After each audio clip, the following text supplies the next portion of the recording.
Okay, I'm excited for this video. I had to bring the lights up because I'm going to do a little bit of show and tell for no other reason than I want to. I am autistic and I stim a lot, which is to engage in activities that kind of um, give you a little bit of repetition and things that just you can stick your mind to and focus on and not really care about other things to recharge.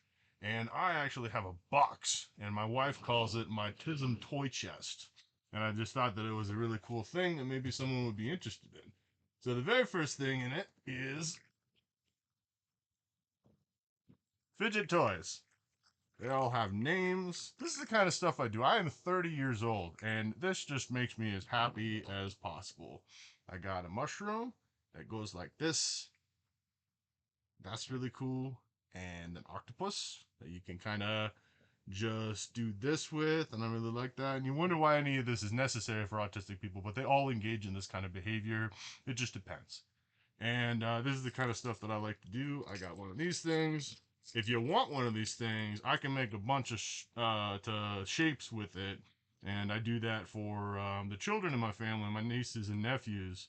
And it's kind of like making balloons, you know, when you're a kid at a birthday party. I don't know if they do that anymore. Maybe kids don't know what that is exactly, but people used to, a clown would come and he would, you're at Applebee's or something, and you hire the clown to come and do a bunch of stuff. And one of the things is he'd make animal balloons. And I thought that was really cool. I got, I'm a big language nerd. I got tons of flashcards. And I guess I'll start with Jokipona.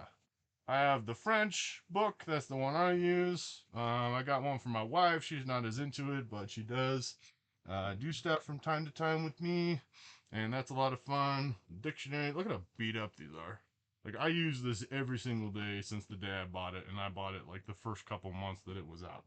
But I love my Tokipona. And I got a deck that I've never used. That's all of the names of places. Mamiwika. That's always funny. It's like an inside joke. And then I actually have an extended vocabulary deck that I used a lot of it. It's really discolored and beat up because I just used it so much. It's got all the core vocabulary and a bunch of coup terms and other stuff and grammar notes and alternate scripts and all that kind of stuff. I get really into this stuff. And I speak French. J'en sais beaucoup. Pas couramment, mais j'en sais beaucoup. And I also like Creole languages. And I like them because they're very simple. You could study something that's phenomenally complicated, like Russian or Arabic or something, but it's just not necessary to make most points known.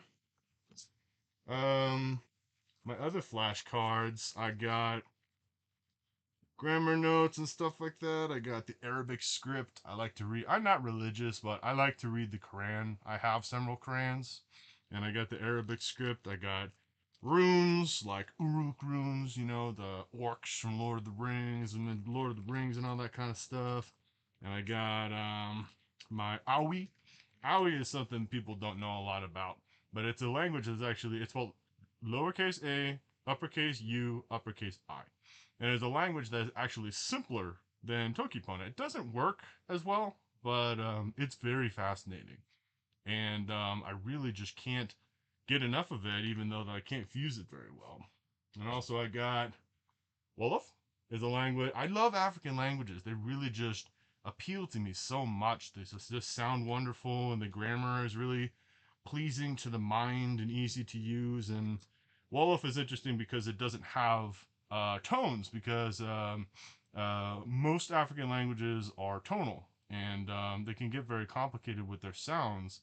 But I think it's worth it because the way that they sound is just so beautiful. And I love that. And I got Esperanto. You don't know what Esperanto is, I guess you could just look it up. It's, you know, it's Esperanto.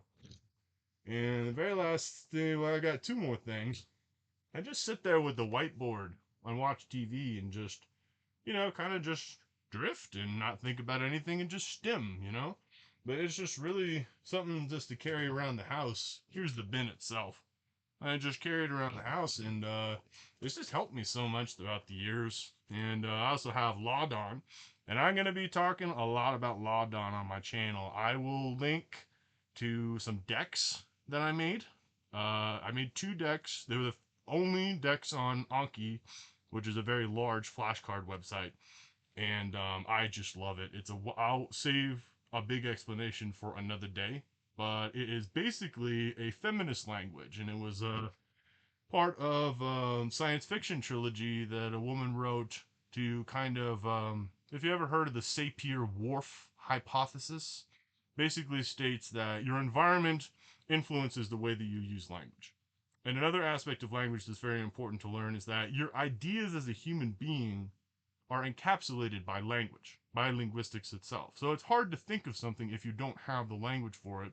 That's why if we have a new idea, we create a new word for it as soon as possible. And it's just a very instinctual thing. So she wrote a sci-fi trilogy where men took over the planet basically, and women had to invent a language to explain. I haven't finished all the books yet. I'm going to finish them before I start talking about Ladon, but they're really strange and cool and fresh and weird.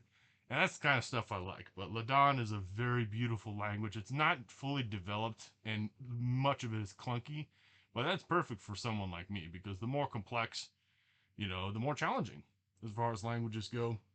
And that's everything in the chest. And I just thought maybe if you could tell me in the comments section what you do for your autism or people that you know, like something interesting, the way that you stim, just to sit there and relax in the ways that other people relax in different ways. And maybe there's autistic people that like to, I don't know, solve Go problems or program, or maybe something more traditional like woodworking or something.